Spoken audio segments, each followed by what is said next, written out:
Charles finally cuts off Andrew's cash. King severs brother's £1 million a year allowance.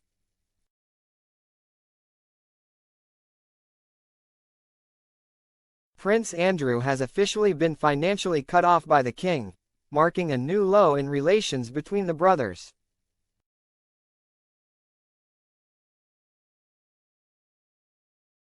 An updated biography by acclaimed royal writer Robert Hardman, serialized by the Mail, reveals that despite the Duke of York's attempts to call the monarch's bluff, Charles has acted decisively.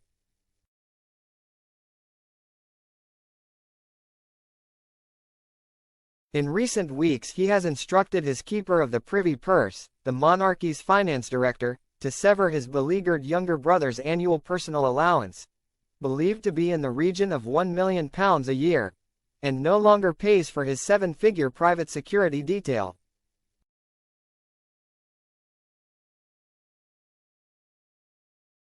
The Duke is no longer a financial burden on the king, confirms a source.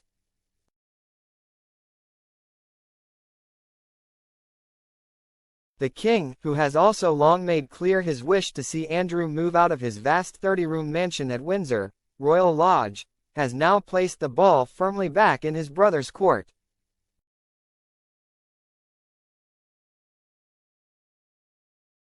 In doing so, he has, Hardman also reveals for the first time, made good on his late mother's determination to solve the Andrew issue, once and for all.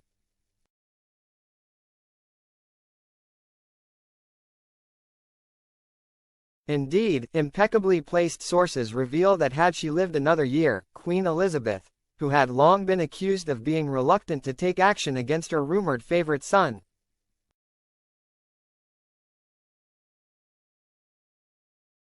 would have forced him to leave his family home and downsize to Frogmore Cottage, the former home of the Duke and Duchess of Sussex.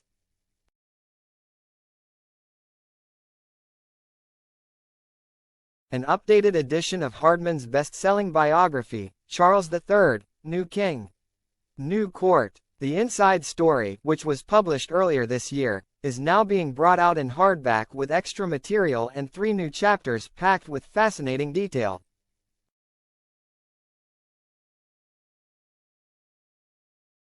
Among the new revelations is how Prince Harry's determination to doggedly pursue legal action against the Home Office over its decision to withdraw his round-the-clock security when he quit royal duties has driven a wedge between father and son.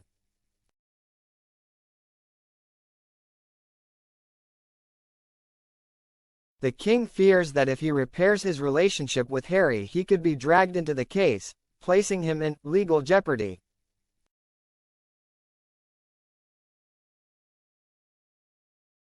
Royal insiders have also hit back at suggestions that they failed to help Meghan when she joined the royal family, saying she threw their offer back in their faces.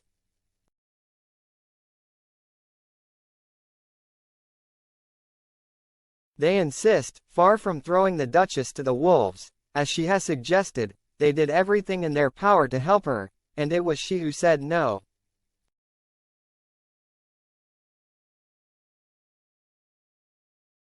Sources say the king is not against some sort of rapprochement with the Sussexes despite the barrage of criticism he had received. But it has not been an easy process.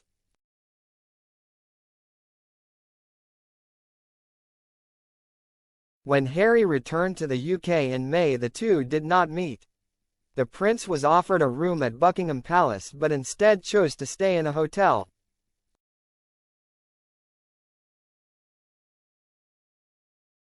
"We were told it was for security reasons," says a member of the king's staff.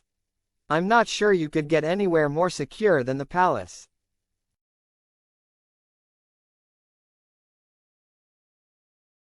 As for Andrew, it can now be revealed that his attempts to play a dangerous game of high-stakes poker over Royal Lodge against his brother have backfired.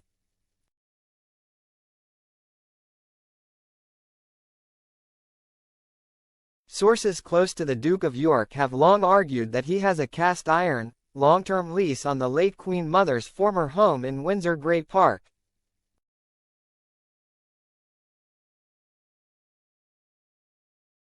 although he no longer undertakes royal duties, has been stripped of his patronages and military associations and is effectively barred from using his HRH title in public over his association with convicted pedophile Jeffrey Epstein.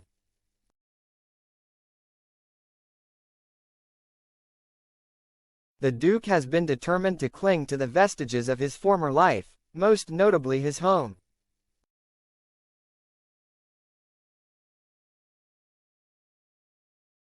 He has made clear to the King's advisors that they have no right to force him to downsize and has firmly rejected suggestions that he move to nearby Frogmore Cottage, which although smaller at 5 bedrooms, appears adequate for his needs and has the added benefit of being inside the Windsor Castle security ring of steel.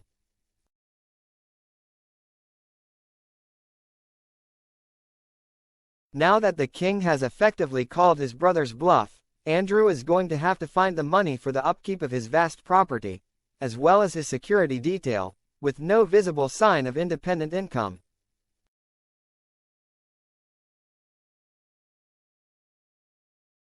According to Hardman, this apparently includes the cost of protecting several valuable and historical works of art and pieces of furniture borrowed from the royal collection, the treasure trove of antiques held in trust by the monarch on behalf of the nation.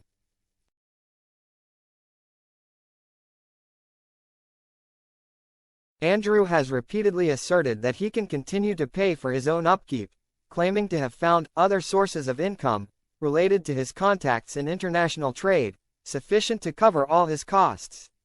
But His Majesty will be watching with interest.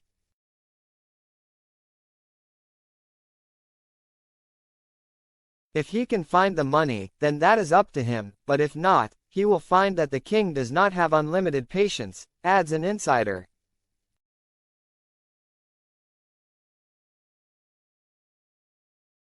Family friends say although the matter has been temporarily resolved, Andrew's obstinacy has soured family relationships.